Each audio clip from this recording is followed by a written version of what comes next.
जब देश वापस आने का डिसीजन ले लिया था, उसी दिन तय कर लिया था, अगर जेल भी डाल देंगे तो चलेगा। कब तक डर कर जिएंगे सर?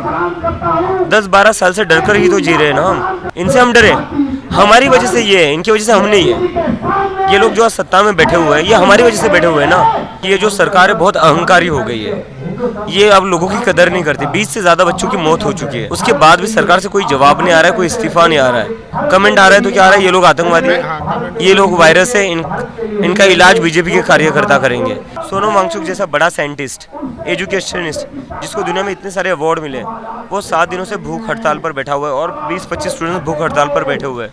फिर भी प्रधानमंत्री धर्मेंद्र प्रधान को हटा नहीं रहे, तो क्या वजह है?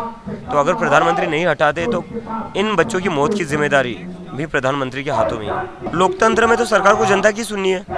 अगर ये लोग सुनेंगे नहीं तो बात प्रधानमंत्री के इस्तीफे पर आएगी, क्योंकि प्रधानमंत्री का काम है जनता की सुने, ना कि अपनी मन की बात सुना है। पुलिस घसीट कर उन बच्चों को पुलिस बूथ में लेकर गई। एसीपी अजय शर्मा और नीरज साहू ज्यादा नेतागिरी कर रहे हो। तुम कॉकरोच ना बहुत गंदगी फैला रहे हो, तुम्हारा खात्मा तो हम करेंगे। ये गुंडागर्दी की भाषा नहीं कि तुम्हारा खात्मा हम करेंगे। क्या गलत कर रहे थे? मतलब किताब पढ़ने से किसी को क्या दिक्कत होनी चाहिए? एसीपी अजय शर्मा को माफी मांगनी चाहिए, नीरज साहू को माफी मांगनी चाहिए और उनका सस्पेंशन तक होना चाहिए। उससे कम में मंजूर नहीं है सर। इस्तेमाल करते हैं तो कर दे सस्पेंड इन 2 ऑफिसर्स को। इन लोगों की सोच क्या है? बस हमारे मन की बात सुननी चाहिए। जो इस देश का दबा कुचला इंसान है उसके मन की बात नहीं सुननी चाहिए। जो इनका विरोध करता है उनकी बात नहीं सुननी चाहिए। उनकी आवाज को ये दबाते हैं, जेल में डालते हैं, केसेस करते हैं। हमारे साथ मौजूद हैं अभिजीत दिपके।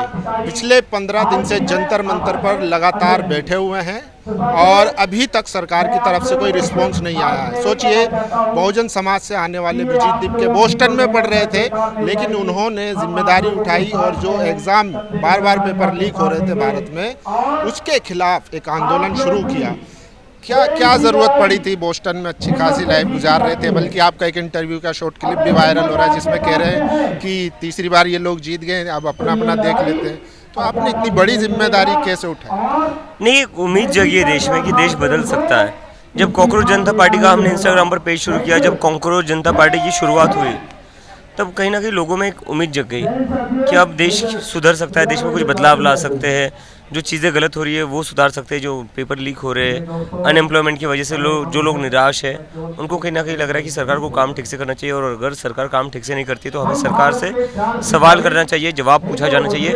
पिछले 10-12 साल में इस देश में एक डर का माहौल था, जहाँ पर कोई किसी से सवाल करने से, सरकार से सवाल करने से डरता था। ये आपने भी नोटिस किया होगा। और जो भी सवाल करता था उसको जेल में डाल दिया जाता था या केस किया जाता था। उसके बाद भी 22 मिलियन लोग फॉलो कर रहे हैं और जहाँ जहाँ में या हज़ारों लोग साथ में आ रहे हैं, तो ये एक प्रमाण है कि अब इस देश की जनता डरती नहीं है।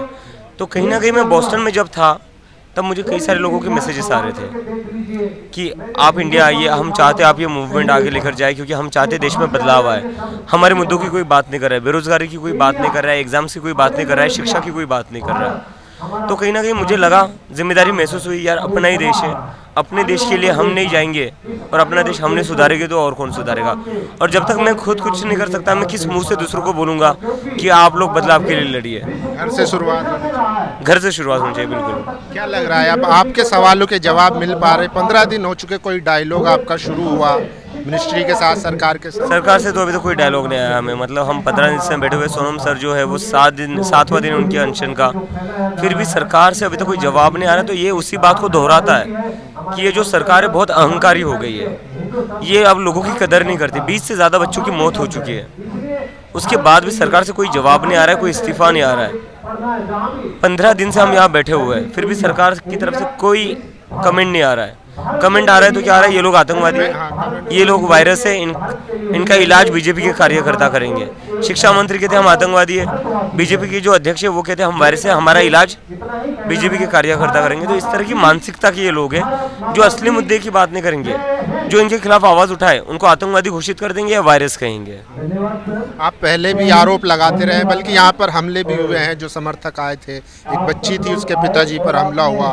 उसके बाद आपने कल फिर आरोप लगाया कि एक एसीपी है, उन्होंने एक किताब, छत्रपति शिवाजी महाराज की किताब रखने पर बच्चे को मारा। तो इसको कैसे देख रहे हैं, इसकी क्या हकीकत? जो हरकत है ये बहुत घिनौनी हरकत की गई है।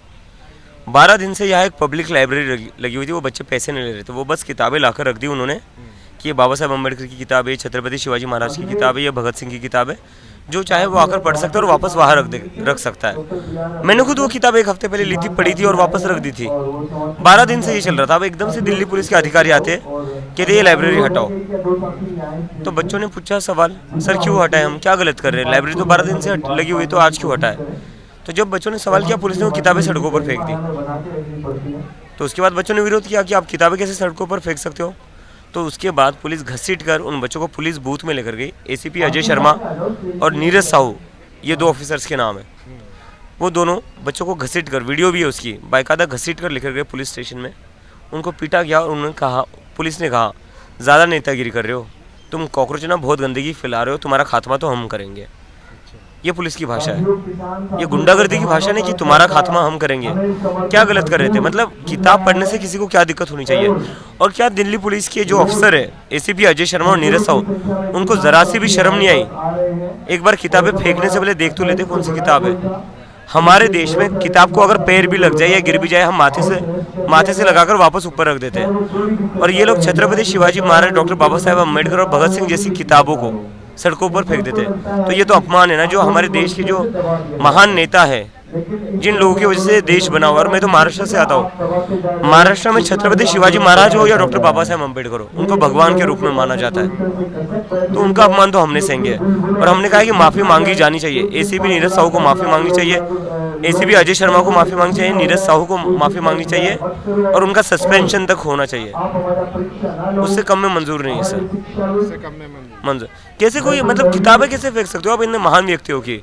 इन्हें हम पूछते, भगत सिंह को ये देश पूछता है, डॉक्टर बाबा साहेब अम्बेडकर को पूरा देश पूछता है। वो बस दलितों के नेता नहीं, पूरे देश के नेता है। बीजेपी तो राजनीति भी करती है बाबा साहेब पे, और छत्रपति साहू जी शिवाजी महाराज को अक्सर जो है वो अपने चुनावी कैंपेन में इनका इस्तेमाल करते तो कर दे सस्पेंड इन 2 ऑफिसर्स को। सही में अगर आप छत्रपति शिवाजी महाराज, डॉक्टर बाबा साहेब अम्बेडकर और भगत सिंह की इज्जत करते हो और बस चुनावों के भाषण तक सीमित नहीं रखना चाहते हो, तो ये जो 2 अफसर का मैं नाम ले रहा हूँ, एसीपी अजय शर्मा और नीरज साहू, इनको सस्पेंड करिए। इन्होंने किस हैसियत से और इनको किसने अधिकार दिया अपमान करने का, उनकी किताबें सड़कों पर फेंकने का। क्या लगता है बाबा साहेब के विचारों से डरते हैं? बिल्कुल डरते हैं। बाबा साहेब के विचार क्या है, एकता के, इक्वालिटी के। किसी के साथ गुंडागर्दी नहीं होनी चाहिए, किसी को दबाया नहीं जाना चाहिए, किसी की आवाज़ दबनी नहीं चाहिए। चाहे कितना भी गरीब शोषित इंसान क्यों ना हो, उसकी आवाज़ की अहमियत उतनी ही है जितनी इस देश के प्रधानमंत्री की है। डॉक्टर बाबा साहेब अम्बेडकर की ये सोच थी। इन लोगों की सोच क्या है, बस हमारे मन की बात सुननी चाहिए।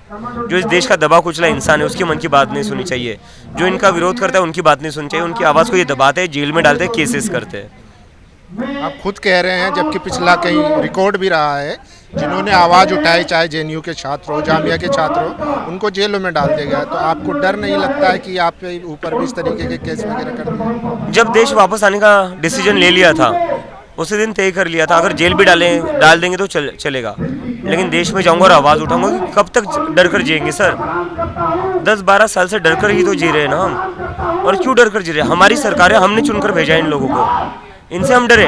हमारी वजह से ये है, इनकी वजह से हम नहीं है। ये लोग जो आज सत्ता में बैठे हुए हैं, ये हमारी वजह से बैठे हुए हैं ना, इस देश की जनता की वजह से बैठे हुए। हम इनसे क्यों डरे? आपको लगता है जब मंत्री खुद कहते हो कि हमारी सरकार में इस्तीफे नहीं होते हैं, आप इतना प्रेशर क्रिएट कर पाएंगे कि इस्तीफा हो? और क्या इस्तीफे से समस्या हल हो जाएगी, मसला हल हो जाएगा? 20 बच्चों की मौत के बाद भी अगर ये लोग इस्तीफा नहीं देते तो इनको शर्म से डूबकर मर जाना चाहिए। मैं मिलकर आया उन परिवारों से जिनके बच्चों ने आत्महत्या करी, कर्जे में डूबे हुए हैं। किसी का बाप मजदूर है, किसी का बाप किसान है, तो किसी का बाप केटरिंग का छोटा बिजनेस करता था। सरकार से एक कॉल तक नहीं गया कि आपके साथ जो हुआ बहुत दुखद हुआ, हम आपके साथ हैं, आपको कोई सहायता चाहिए तो हम आपकी सहायता करेंगे। एक कॉल भी नहीं किया। तो किस चीज़ के लिए मंत्री बने बैठे? ये किस चीज़ के लिए मंत्री बने बैठे? इनसे पेपर ठीक से करवाए नहीं जाते। एक पेपर बता दीजिए इस देश में सरकारी कोई पेपर जो लीक नहीं हो रहा है। लेकिन मीडिया चलाता है कि देखिए शिक्षा मंत्री ने जिनका एक्सीडेंट हुआ था उनको स्पेशल अरेंजमेंट करके उनका पेपर करवाया। बहुत बढ़िया। तो अब मैं चाहता हूँ शिक्षा मंत्री एक और चीज़ करे, जिन बच्चों ने आत्महत्या करी है उनके परिवारों से भी बात करिए और उनके लिए भी कुछ करिए। क्यों नहीं कर रहे हो? अभी तक एक कॉल तक नहीं किया है। क्या मानते हो इसमें मीडिया को दोषी? मीडिया को क्या, मीडिया तो मतलब मीडिया को तय करना पड़ेगा क्या वो एक पार्टी की आवाज़ है, इस देश की जनता की आवाज़ है। क्योंकि मैंने कम्युनिकेशन पढ़ा है, मैं खुद बॉस्टन में कम्युनिकेशन पढ़ रहा था। जो मैंने कम्युनिकेशन सुना है, वो पढ़ा है, वो ये है कि मीडिया जो होती है वो जनता की आवाज़ होती है। मीडिया को जो होता है वो जनता के मुद्दों की बात करनी होती है। अब मीडिया को तय करना है, इस देश की मेन स्ट्रीम मीडिया को तय करना है क्या वो एक पार्टी की मीडिया है या वो इस देश की जनता की आवाज़ है। लास्ट में जाते जाते प्रधानमंत्री के बारे में क्या सोचते हैं अभिजीत दीपके? प्रधानमंत्री जी अगर धर्मेंद्र प्रधान को नहीं हटाते तो कहीं ना कहीं प्रधानमंत्री भी इन बच्चों की मौत के जिम्मेदार है। क्या क्या वजह है इतने बच्चों की मौतों के बाद भी प्रधानमंत्री उनको हटा नहीं रहे? क्या वजह है जो हम 15 दिनों से यहाँ पर जंतर मंतर पर धूप में बैठे हुए हैं, बारिश में बैठे हुए हैं, धूप बारिश दोनों चल रही है अब, फिर भी प्रधानमंत्री उनको हटा नहीं रहे? क्या वजह है? सोनम वांगचुक जैसा बड़ा साइंटिस्ट, एजुकेशनिस्ट, जिसको दुनिया में इतने सारे अवार्ड मिले, वो 7 दिनों से भूख हड़ताल पर बैठा हुआ है और 20-25 स्टूडेंट्स भूख हड़ताल पर बैठे हुए हैं। फिर भी प्रधानमंत्री धर्मेंद्र प्रधान को हटा नहीं रहे, तो क्या वजह है? तो अगर प्रधानमंत्री नहीं हटाते तो इन बच्चों की मौत की जिम्मेदारी भी प्रधानमंत्री के हाथों में है। खबर आ रही है कि जो सोनम वांगचुक है उनका वेट भी लॉस होने लगा है, 1 हफ्ता हो 5.5 किलो वेट, कंडीशन उनकी कैसी? कंडीशन खराब होती जा इसका असर रही है, पड़ेगा? दिन ब दिन कंडीशन खराब होती जा रही है। तो नहीं लग रहा कि कहीं ना कहीं जितनी ह्यूमिडिटी है, गर्मी है दिल्ली में खासकर, आज तो फिर भी ठीक है मौसम, लेकिन 42 प्लस जाता है टेम्परेचर बार बार, और यहाँ पर छात्र भी हंगर स्ट्राइक पे हैं, सोनम वांगचुक भी है, तो नहीं लग रहा है कि कहीं ऐसी सरकार के सामने जो सुनने को तैयार नहीं है, हम लोग अपनी जान को जो खतरे में सरकार डाल? सुनने को तैयार नहीं तो सरकार का काम क्या है फिर? सरकार तो सुनने के लिए होती है ना। लोकतंत्र में तो सरकार को जनता की सुननी है। अगर ये लोग सुनेंगे नहीं तो बात प्रधानमंत्री के इस्तीफे पर आएगी, क्योंकि प्रधानमंत्री का काम है जनता की सुने, ना कि अपनी मन की बात सुनाए। प्रधानमंत्री का बिल्कुल, अगर धर्मेंद्र प्रधान का इस्तीफा नहीं होता है तो बात प्रधानमंत्री के इस्तीफे की होगी। चलिए शुक्रिया। तो देखिए ये थे अभिजीत दीपके, और पिछले 15 दिनों से यहाँ पर आंदोलन लगातार जारी है और बहुजन समाज से आते हैं, और सीधे तौर पर कहना जब तक इस्तीफा नहीं होगा तब तक ये जारी रहेगा। अगर धर्मेंद्र प्रधान का इस्तीफा नहीं होता है तो फिर प्रधानमंत्री नरेंद्र मोदी के इस्तीफे पे भी बात आएगी, क्योंकि लीडरशिप उन्हीं के हाथ में है। बाकी आप लोगों की क्या राय, अपनी राय जरूर दीजिए। कैमरा पर्सन तोहिद के साथ, जंतर मंतर, दिल्ली। नेशनल दस्तक की आपसे गुजारिश है कि अगर इसको बचाना चाहते हैं तो नेशनल दस्तक को सब्सक्राइब करने के लिए रेड कलर के सब्सक्राइब बटन को दबाएं, फिर बेल आइकन की घंटी दबाएं। नेशनल दस्तक को बचाने के लिए बहुत जरूरी है कि हर खबर को शेयर करें, लाइक करें, कमेंट जरूर करें।